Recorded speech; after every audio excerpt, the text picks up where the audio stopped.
दोस्तों, आज मैं आपको लेके जाऊंगा एक हवाई यात्रा पर, हवाई टूर पर, जिसमें हम एक स्तब्ध करने वाली जगह देखेंगे, एक अलौकिक दृश्य देखेंगे जिनमें बादलों में आपको पहाड़ तैरते नजर आएंगे। जी हां, हम जा रहे हैं माउंट एवरेस्ट की यात्रा पर, माउंट एवरेस्ट की हवाई यात्रा पर। यह एक अलौकिक दृश्य है। एक बार देख लो, आपके मन में कई दिनों तक बना रहता है। ऐसा दृश्य है माउंट एवरेस्ट। और माउंट एवरेस्ट के नज़दीक जो वैली है, जो फॉरेस्ट एरिया है, ये वर्ल्ड हेरिटेज साइट में शामिल है। और माउंट एवरेस्ट दुनिया की सबसे ऊंची चोटी है। अब यहां जाएं कैसे और इसकी हवाई यात्रा कैसे करें? इसके लिए सबसे पहले हमें काठमांडू पहुंचना होगा। काठमांडू नेपाल की कैपिटल है। और हम इंडियन के लिए नेपाल जाने के लिए कोई पासपोर्ट या वीज़ा नहीं चाहिए। हम सिंपल वोटर कार्ड लेके भी नेपाल जा सकते हैं। दिल्ली से डायरेक्ट फ्लाइट काठमांडू की है। अगर आप फ्लाइट से नहीं जाना चाहते तो आप अपनी गाड़ी से भी नेपाल जा सकते हैं। अगर आप अपनी कार लेके जाते हो तो मेरी जानकारी के मुताबिक Nepali government charges 300 rupees per day, और अपनी गाड़ी बड़े आराम से नेपाल में चला सकते हो। काठमांडू जाके आप किसी भी होटल में रुकेंगे, अगर वहां रिसेप्शन पे जाके बात करेंगे कि मैंने माउंटेन टूर पे जाना है, तो वो माउंटेन टूर बड़ी इजीली अरेंज कर देते हैं। उसकी कॉस्ट लगभग 9500 रुपीज़ पर पर्सन है। 9500 रुपीज़ पर पर्सन। कॉस्ट थोड़ी ज़्यादा लगेगी क्योंकि ये लगभग 45 मिनट्स का टूर है, लेकिन ये पिक एंड ड्रॉप मिला के है।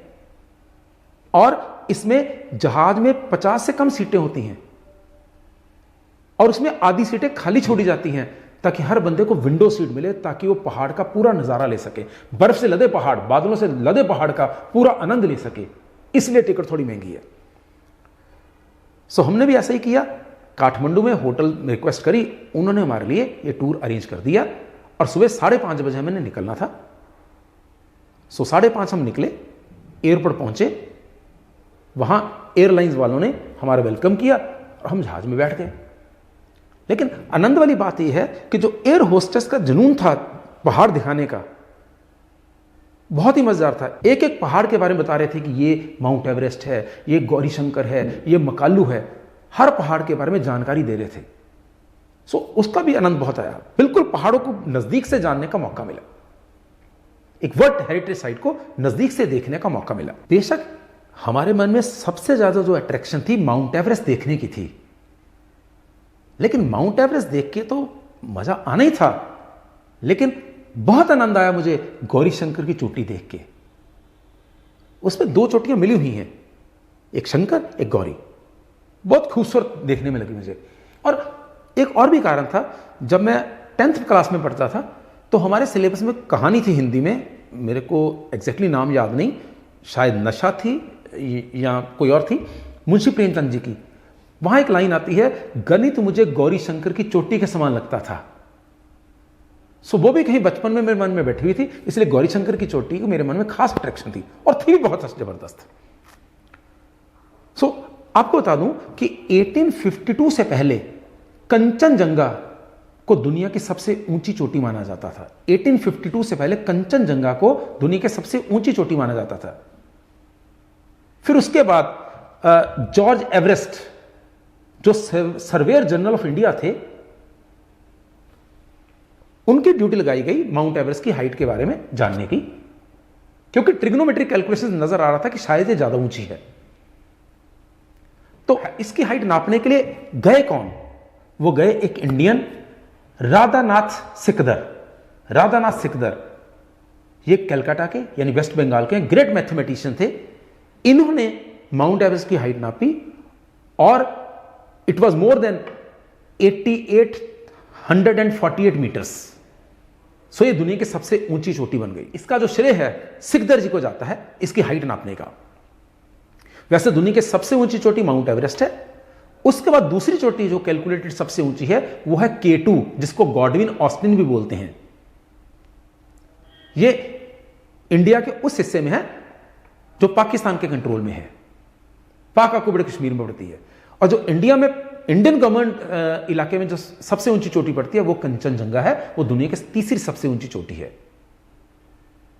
सो हम माउंट एवरेस्ट देखने निकले जो दुनिया की सबसे ऊंची चोटी है। अच्छा, बेशक विश्व में इसका नाम प्रचलित माउंट एवरेस्ट है। माउंट एवरेस्ट दो कंट्रीज के बीच में पड़ती है, एक तरफ तिब्बत है यानी चाइना, दूसरी तरफ नेपाल है। तिब्बत वाले लोग इसको चोमोलुंगमा बोलते हैं, चोमोलुंगमा मींस मदर गॉडेस, और नेपाल वाले लोग इसको बोलते सागरमाथा।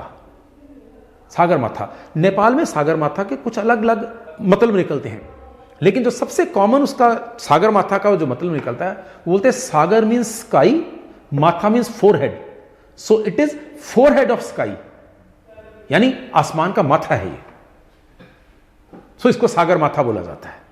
सबसे पहले माउंट एवरेस्ट पे जिन्होंने माउंट एवरेस्ट फतेह की वो थे एडमंड हिलेरी और तेंजिंग नॉर्गे। एडमंड हिलेरी और तेंजिंग नॉर्गे। अब मैं आपको अलग अलग चोटियां दिखा रहा हूं, आप ध्यान से देखें, आपको अलग अलग चोटियां नजर आएंगी। जिस साइड से हम देख रहे हैं उस साइड में सबसे पहली चोटी जो है वो मकालू है। मैं उन चोटियों का जिक्र करूंगा जिनकी हाइट 8000 मीटर से ज्यादा है। सिर्फ एक चोटी जो मामूली कम है वो गौरी शंकर है, वो मैं जरूर जिक्र करूंगा क्योंकि मुझे बहुत अच्छी लगी। सबसे पहले में जो चोटी नजर आ रही है वो मकालू है। मकालू की राइट साइड पे कंचनजंगा है, पर क्योंकि वह नेपाल में नहीं पड़ती इसलिए जहाज उसको कवर नहीं कर सकता था। सबसे पहली चोटी हमने देखी मकालू, उसके बाद कई छोटी छोटी चोटियां आएंगी, फिर तीन इकट्ठी माउंटेन पीक्स नजर आ रही हैं। उनमें जो पहली है वो है लाहौत्से। लाहौत्से, उसके बिल्कुल साथ वाली चोटी ये है माउंट एवरेस्ट। यह है दुनिया का माथा, यह आसमान का माथा माउंट एवरेस्ट, और उसके बिल्कुल साथ नुप्त्से। ये दोनों बहुत ऊंची चोटियां, लेकिन mount Everest is the highest peak of the world.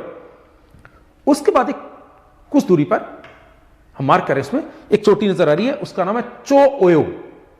चो ओयो।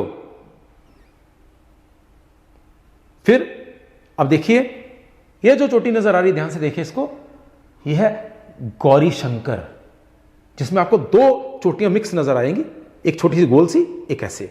सॉरी, गौरी शंकर, गौरी और शंकर। और गौरी शंकर के बाद छोटी मोटी कई चोटियां, लेकिन जो लास्ट बड़ी चोटी है वो है शिशापेंगमा। शिशापेंगमा, ये मैंने सारी चोटी आपको दिखा दी। बड़े शौक से एयर होस्टेस ने हमें सारी चोटियों के बारे में बताया, बहुत मजा आया इसको देख के हमें। ये once in a life time experience है, एक बार देख लो आपके मन में इसकी छाप छूट जाती है। और जब ये ट्रिप हमारा खत्म हुआ तो उसके बाद एयर होस्टेस ने कैप्टन ऑफ द प्लेन द्वारा साइन किया हुआ ये हर यात्री को एक ये सर्टिफिकेट भी दिया कि इन लोगों ने माउंट एवरेस्ट की हवाई यात्रा कर ली है। Thank you very much.